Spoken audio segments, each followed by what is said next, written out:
স্টুডেন্টরা তোমরা সবাই সুন্দর করে পড়ো। রোজা রাখছো তো কি হইছে, ভালোভাবে পড়া যায় না? ভালো করে পড়ো, জোরে জোরে। আর তুই বিশেষ করে তুই সুন্দর করে পড়, তাহলে তোর পিঠের চামড়া আমি উড়ালাম। স্যার আপনি যদি আমার মারেন তাহলে তো আমার রোজা হালকা হয়ে যাবো। আমার রোজা এত কষ্ট করে রাখা যদি আপনার মার খেয়ে হালকা হয়ে যায়, এটা কোনো কথা স্যার বলেন? এইসব তোমার কথাবার্তা তুই কই পাস? কই পাস আমার একটু কবি, কই পাস? এটা সিক্রেট, এটা বলা যাবে না। এরপর যদি আপনিও শিক্ষা ফেলেন আর আমার কোনো ক্রেডিট ছাড়াই আমার কথা ইউজ করবেন, তখন চুপ বেয়াদব, পড়।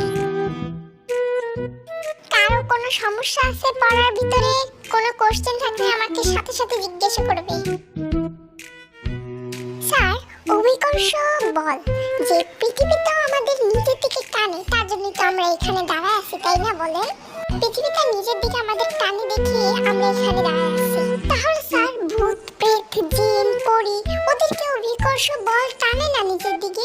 ওরা তো আকাশে উড়ে বেড়ায়, অন্য জগতে চলে যায়। তাহলে কেমনি কি স্যার? শুধু কি অভিকর্ষ বল আমাদের উপরেই প্রয়োগ হয়? আল্লাহ তো সব শয়তান বন্দি করছে, কিন্তু তুই কেমনে বাচ্চা ফিরলি বাপ?